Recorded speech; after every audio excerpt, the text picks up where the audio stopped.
Hi, I'm Jack Smith and this is an 89 Caprice. Got it by accident basically. It was on eBay. It said it was running, hydraulics worked, everything like that, nothing worked. So I went home, very sad.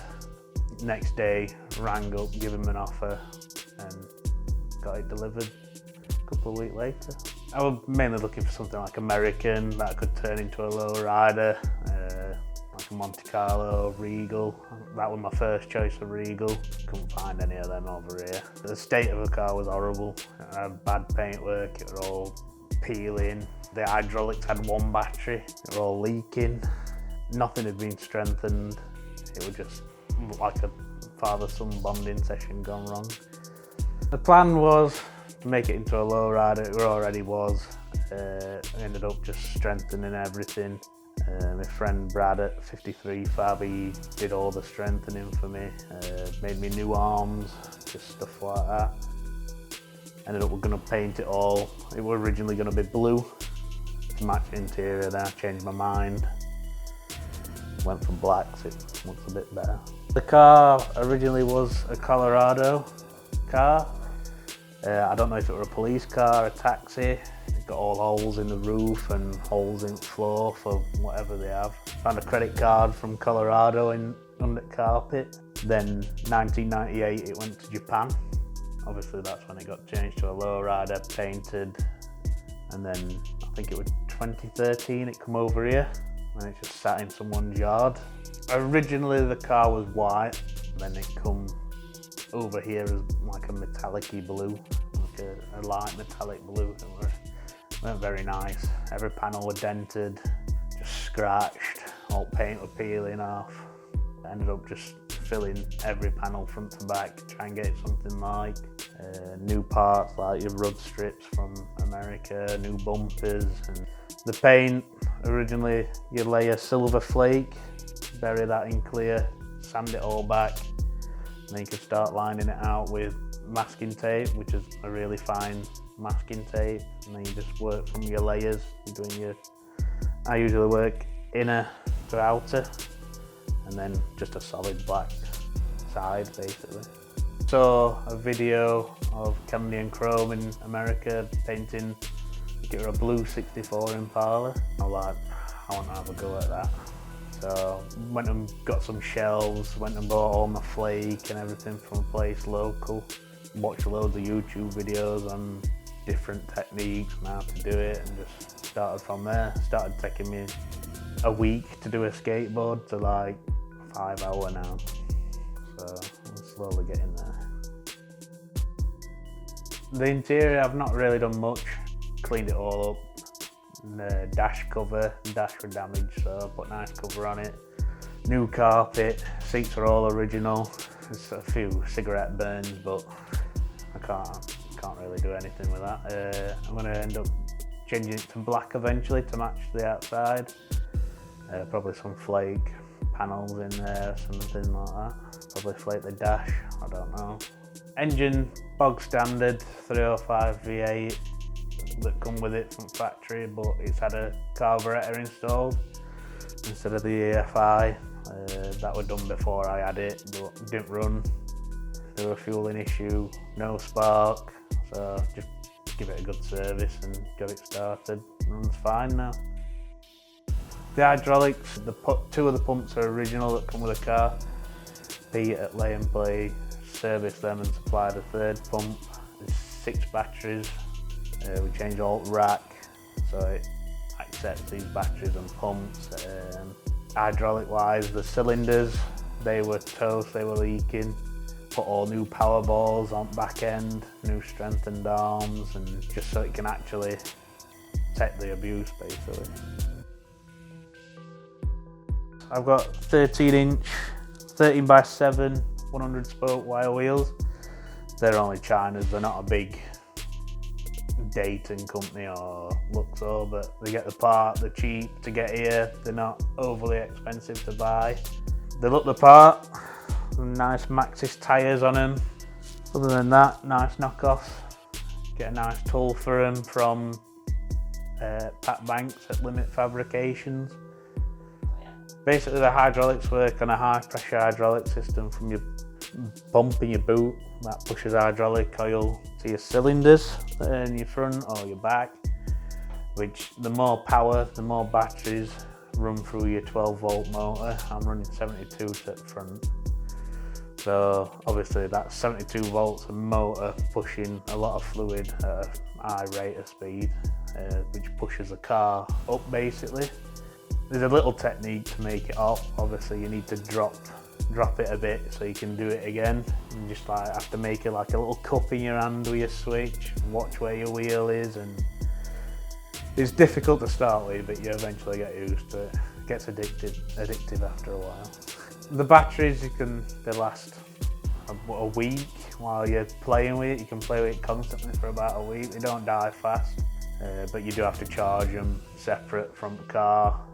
Car's purpose now, just sitting in a garage waiting to go to a show basically. Do drive it every so often when it's not raining or snowing or whatever it does in England. The biggest achievements, obviously painting it. It was my full first candy and metal flake job. It was a big learning curve, about 100 hours in paint and sanding, and that's minus any filler. So it's nice when you win something at a show, like best paint at Driver's Collection or top 20 at Fitted UK. Future plans, I like to do all engine bay, I like to do all interior, make that all black, nice shiny engine bay.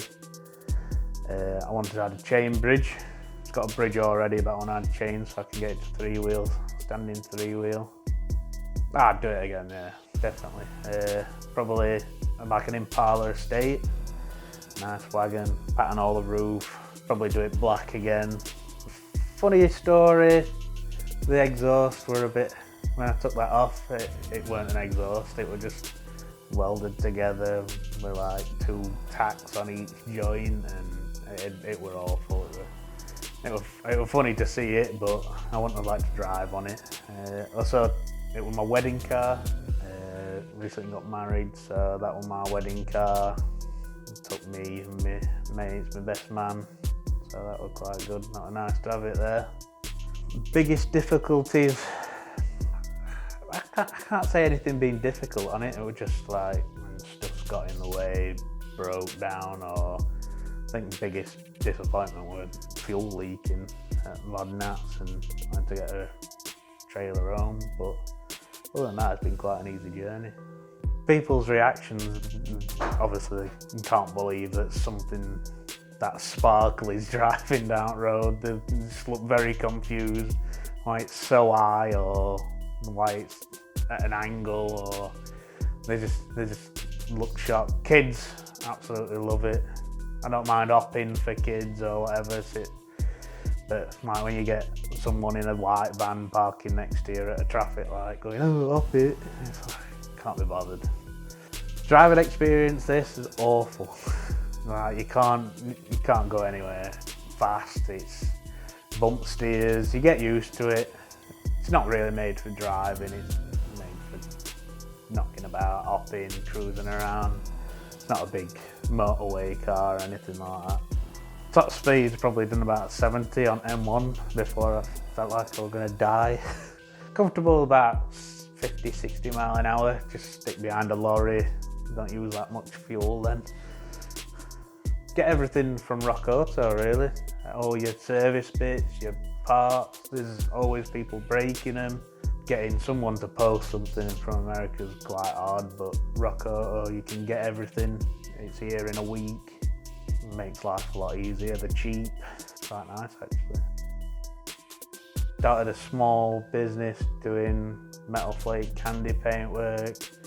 Do trophies on skate decks, panels, cars, whatever really, whatever you can do. We've got Instagram, Facebook, just Forge From Flake. You'll see us pop up. Lowrider community in UK, it's very small. I think there's about 30 cars.